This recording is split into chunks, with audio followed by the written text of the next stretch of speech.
Hi guys, আসসালামু আলাইকুম প্রিয় বন্ধুরা আমার।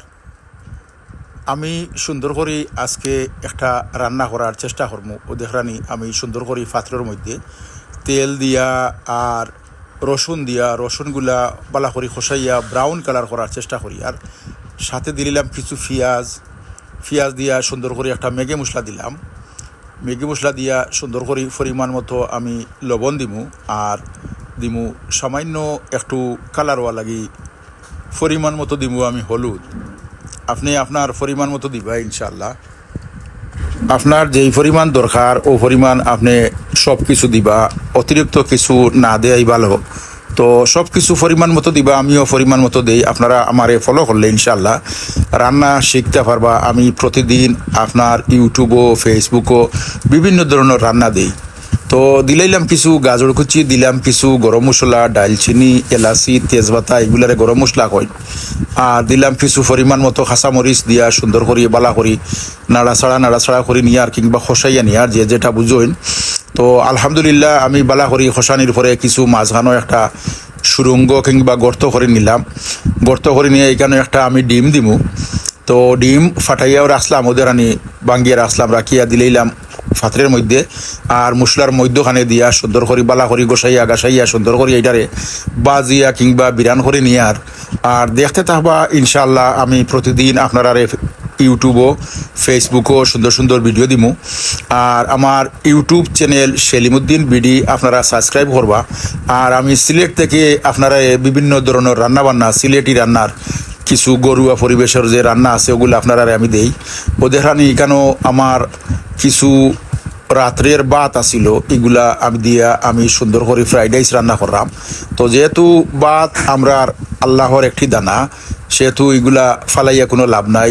এগুলা তো রাত্রে আমরা খাইতাম আসলাম, তো রাত্রে বেশ খাওয়া হয়েছে না। তো সকালে মনে করলাম এগুলা দিয়ে আমরা ফ্রাইড রাইস রান্না করিলাই। তো হোটেলেও ওরকম ফ্রাইড রাইস রান্না করেন, আগের ভাত সিদ্ধ করে রাখা থাকে আর পরবর্তীতে মশলাপাতি দিয়ে এইরকম সুন্দর করিয়া ফ্রাইড রাইস রান্না করেন। হোটেলও যাওয়ার পরে যে ফ্রাইড রাইস আপনারা খাই একই রকমের ফ্রাইড রাইস আমি রান্না করি। আর তো হোটেলও বিভিন্ন ধরনের টেস্টি সল্ট, বেস্টি সল্ট ওগুলা দিয়া ফ্রাইড রাইস রান্না করেন। যদি আপনার হাতের কাছে থাকে গরম বিভিন্ন ধরনের মশলা থাকাতে আপনি এইরকম ফ্রাইড রাইস রান্না করতে পারবা। তো এটা তো আর নতুন কিচ্ছু নয়। আগে হোটেলে গেলে ফ্রাইড রাইস খাইতা আর বাড়িত আগে রান্না করলে আগে হইতা ভাত বিরিয়ান রান্না করা। তো এটা হোটেলে গিয়ে হয়ে যায় কি ফ্রাইড রাইস। তো বিভিন্ন মশলাপাতি দিয়ে হোটেলে এটা ফ্রাইড রাইস হই। আর বাড়ির তো কিছু মশলাপাতি দিয়ে এগুলারে ফ্রাইড রাইস করি না, কইলাই না গাওয়ালি ভাষায় ভাত বিরিয়ান। তো যাই হোক, এটা আমি ফ্রাইড রাইস রান্না করলাম আমার সিলেটি ভাষায় বা বিভিন্ন ভাষায় এটাকে ফ্রাইড রাইস কই। তো আমি ফ্রাইড রাইস রান্না করলাম। কীরকম হইল ভিডিওটা যদি ভালো লাগে তে আপনারা শেয়ার করবা, কমেন্ট করবা ইনশাল্লাহ। আর লাইক কমেন্ট তো করবাও লগে ইনশাল্লাহ। আপনার ভিডিওটা সেভ করে রাখবা, ওইরকম আপনারা রান্না শিখতে পারবা। আমি এটা একটা শিক্ষণীয় ভিডিও দিলাম আমার বাসায় এটা মনে হয়। তো যাই হোক, আমি এটার সাথে আরও কিছু মুরগোর মাংস বুনা করবো, মুরগোর মাংস দিই আর ফ্রাইড রাইস বুনা করিয়া এরকম খাইলেও দেয় রানি মাশাল্লাহ। আমি কিছু মুরুকের মাংস বালা করি বুনা করলাম। তো কীরকম হইলেও আমার ভিডিওটা কমেন্ট করবা ইনশাল্লাহ। আর ভালো লাগলে শেয়ার করবা। সুন্দর সুন্দর ভিডিও পাইতে হইলে সেলিম ভাইয়ের ইউটিউব চ্যানেল সাবস্ক্রাইব করবা ইনশাল্লাহ।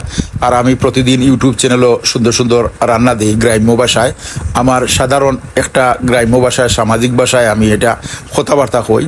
তো যাই হোক, কথাবার্তায় ভুল হইলে আপনারা মাফ করবা ইনশাল্লাহ। আর আমিও দেখানি এটারে মুরুক বুনা করলাম সুন্দর করে ফ্রাইড রাইস দিয়ে খাওয়া লাগি। তো আপনারা ওইরকম বাসাত বানাইয়া সুন্দর করে খাইবা, শুধু বাজারও গিয়ে খাওয়া লাগে না। আপনারা এইরকম ফলো করলে আপনি নিজে বাসাত বানাইয়া এইরকম ফ্রাইড রাইস আর মুরুক বুনা দিয়ে খাইতে পারবা। ধন্যবাদ সবাইকে ভিডিওটি দেখার জন্য।